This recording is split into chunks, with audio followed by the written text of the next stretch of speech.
जाम्बवान अर्थात जामवंत की सुंदर वचन सुनकर हनुमान जी के हृदय को बहुत ही भाए।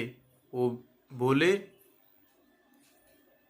हे भाई, तुम लोग दुख सहकर कंदमूल फल खाकर तब तक मेरी राह देखना जब तक मैं सीता जी को देखकर लौट ना आऊं। काम अवश्य होगा, क्योंकि मुझे बहुत ही हर्ष हो रहा है। यह कहकर और सबको मस्तक नवाकर तथा हृदय में श्री रघुनाथ जी को धारण करके हनुमान जी हर्षित होकर चले। समुद्र के तीर पर एक सुंदर पर्वत था। हनुमान जी खेल खेल में ही अनायास ही कूदकर उसके ऊपर जा चढ़े और बार बार श्री रघुवीर का स्मरण करके अत्यंत बलवान हनुमान जी उस पर से बड़े वेग से उछले। जिस पर्वत पर हनुमान जी पैर रखकर चले, जिस पर से वे उछले, वह तुरंत ही पाताल में धंस गया। जैसे श्री रघुनाथ जी का अमोघ बाण चलता है, उसी तरह हनुमान जी चले। समुद्र ने उन्हें श्री रघुनाथ जी का दूत समझकर मैनाक पर्वत से कहा कि हे मैनाक, तू इनकी थकावट दूर करने वाला हो, अर्थात अपने ऊपर इन्हें विश्राम दें। हनुमान जी ने उसे हाथ से छू दिया, फिर प्रणाम करके कहा, भाई, श्री रामचंद्र जी का काम किए बिना मुझे विश्राम कहाँ। देवताओं ने पवन पुत्र हनुमान जी को जाते हुए देखा। उनकी विशेष बल बुद्धि को जानने के लिए अर्थात परीक्षा के लिए उन्होंने सुरसा नामक सर्पों की माताओं को भेजा। उसने आकर हनुमान जी से यह बात कही कि आज देवताओं ने मुझे भोजन दिया है। यह वचन सुनकर पवन कुमार हनुमान जी ने कहा, श्री राम जी का कार्य करके मैं लौट आऊं और सीता जी की खबर प्रभु को सुना दूं, तब मैं आकर तुम्हारे मुंह में प्रवेश कर जाऊंगा। तुम मुझे खा लेना। हे माता, मैं सत्य कहता हूँ, अभी मुझे जाने दें। जब किसी भी उपाय से उसने जाने नहीं दिया, तब हनुमान जी ने कहा, तो फिर मुझे खा ना ले। उसने योजन भर 4 कोस में मुंह फैलाया। तब हनुमान जी अपने शरीर को उससे दूना बढ़ा लिया। उसने 16 योजन का मुख किया। हनुमान जी तुरंत ही 32 योजन के हो गए। जैसे जैसे सुरसा मुख का विस्तार बढ़ाती थी, हनुमान जी उसका दूना रूप दिखलाते थे। उसने 100 योजन 400 कोस का मुख किया। तब हनुमान जी ने बहुत ही छोटा सा रूप धारण कर लिया।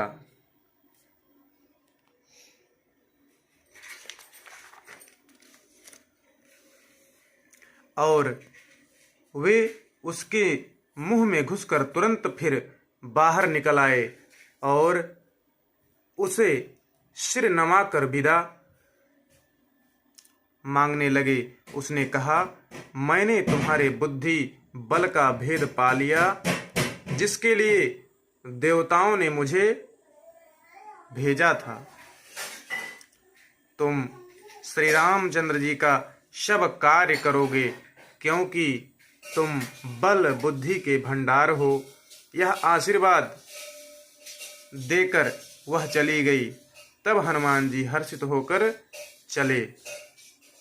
समुद्र में एक राशि रहती थी, वह माया करके आकाश में उड़ते हुए पक्षियों को पकड़ लेती थी। आकाश में जो जीव जंतु उड़ा करते थे वह जल में उनकी परछाई देखकर उस परछाई को पकड़ लेती थी, जिससे वे उड़ नहीं सकते थे और जल में गिर पड़ते थे।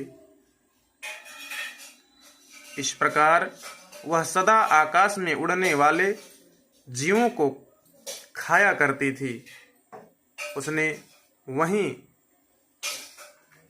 वही छल हनुमान जी से भी किया। हनुमान जी ने तुरंत ही उसका कपट पहचान लिया। पवन पुत्र धीर बुद्धि वीर हनुमान जी उसको मारकर समुद्र के पार गए। वहां जाकर उन्होंने वन की शोभा देखी। मधु पुष्प रस के लोभ से भंवरे गुलजार कर रहे थे।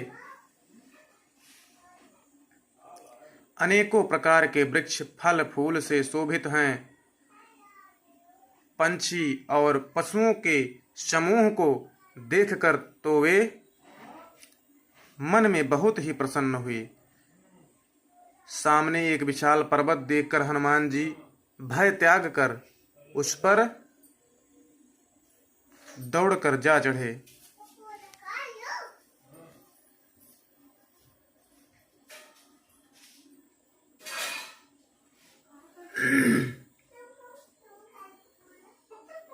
शिव जी कहते हैं कि हे उमा, इसमें वानर हनुमान जी की कुछ बड़ाई नहीं है।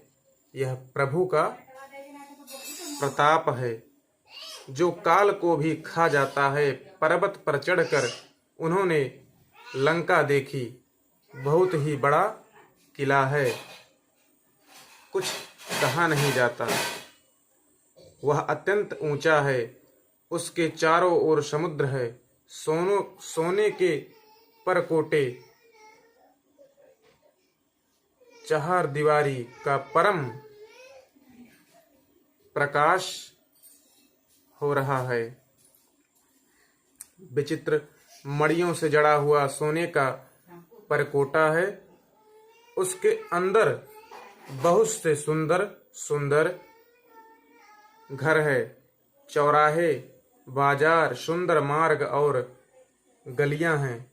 सुंदर नगर बहुत प्रकार से सजा हुआ है। हाथी, घोड़े, खच्चरों के समूह तथा पैदल और रथों के समूह को कौन गिन सकता है। अनेक रूपों के राक्षसों के दल हैं। उनकी अत्यंत बलवती सेना वर्णन करते नहीं बनती। वन, बाग, उपवन, बगीचे, फुलवाड़ी, तालाब, कुएं और बावलियां सुशोभित हैं। मनुष्य, नाग, देवताओं और गंधर्वों की कन्याएं अपने सौंदर्य से मुनियों के भी मन को मोहे लेती हैं। कहीं पर्वत के समान विशाल शरीर वाले बड़े ही बलवान मल्ल पहलवान गरज रहे हैं। वे अनेकों अखाड़ों में बहुत प्रकार से भिड़ते और एक दूसरे को ललकारते हैं।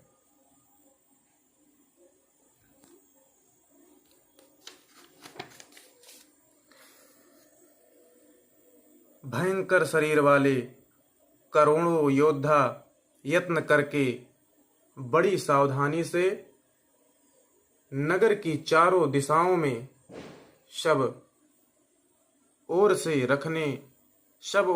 रखवाली करते हैं। कहीं दुष्ट राक्षस भैंसों, मनुष्यों, गायों, गधों और बकरों को खा रहे हैं। तुलसीदास ने इनकी कथा इसलिए कुछ थोड़ी सी कही है कि ये निश्चित ही श्री रामचंद्र जी के वाण रूपी तीर्थ में शरीर को त्याग कर परम गति पावेंगे। नगर के बहुसंख्यक रखवालों को देखकर हनुमान जी ने मन में विचार किया कि अत्यंत छोटा सा रूप धरूं और रात के समय नगर में प्रवेश करूं। हनुमान जी मच्छर के समान छोटा सा रूप धारण कर नर रूप से लीला करने वाले भगवान श्री रामचंद्र जी का स्मरण करके लंका को चले।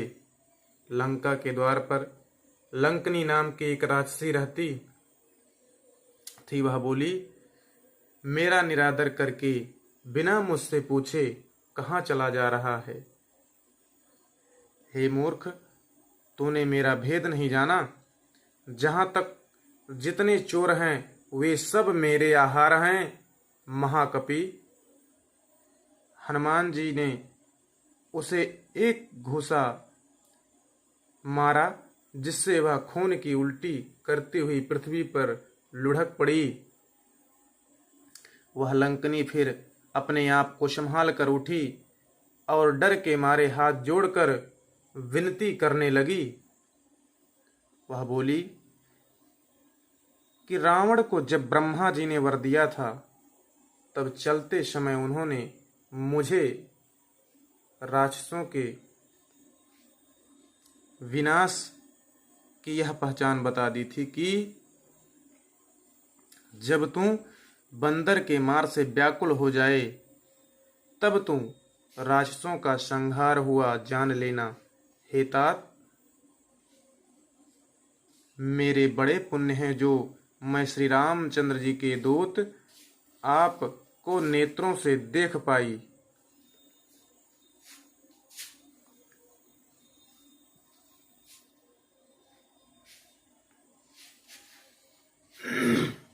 हे तात, स्वर्ग और मोक्ष के सब सुखों को तराजू के एक पलड़ों में रखा जाए तो भी वे सब मिलकर मुझे दूसरे पलड़े पर रखे हुए उस सुख के बरोबर नहीं हो सकते जो लव क्षण मात्र के सत्संग से होता है।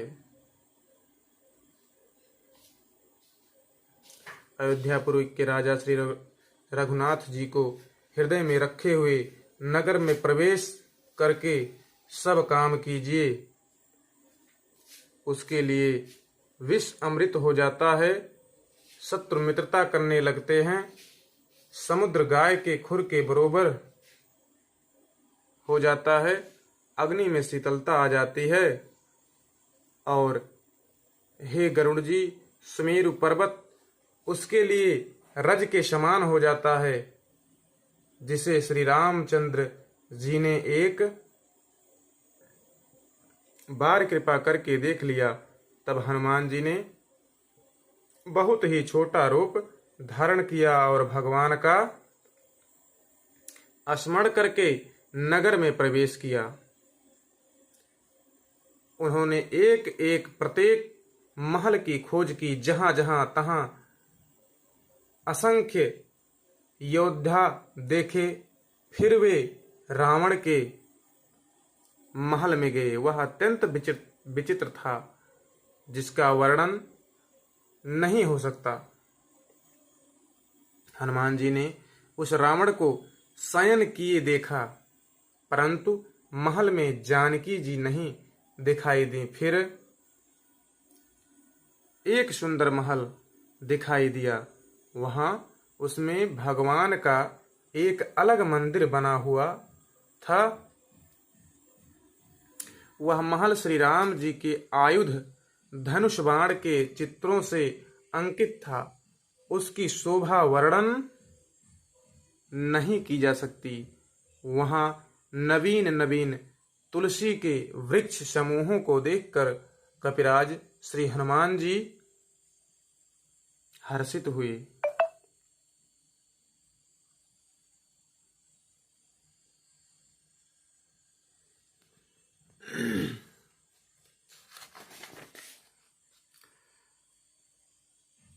लंका तो राक्षसों के समूह का निवास स्थान है, यहाँ सज्जन साधु पुरुष का निवास कहाँ। हनुमान जी मन में इस प्रकार तर्क करने लगे। उसी समय विभीषण जी जागे। उन्होंने विभीषण राम नाम का स्मरण उच्चारण किया। हनुमान जी ने उन्हें सज्जन जाना और हृदय में हर्षित हुए। हनुमान जी ने विचार किया कि इनसे हट करके अपनी ओर से ही परिचय करूंगा, क्योंकि साधु से कार्य की हानि नहीं होती, प्रत्युत लाभ ही होगा। ब्राह्मण का रूप धर कर हनुमान जी ने उन्हें वचन सुनाए, पुकारा। सुनते ही विभीषण जी उठकर वहां आए, प्रणाम करके कुशल पूछी और कहा कि हे ब्राह्मण देव, अपनी कथा समझा कर कहिए। क्या आप हरि भक्तों में से कोई हैं? क्योंकि आपको देखकर मेरे हृदय में अत्यंत प्रेम उमड़ रहा है, अथवा क्या आप दीनों से प्रेम करने वाले स्वयं श्री राम जी हैं, जो मुझे बड़भागी बनाने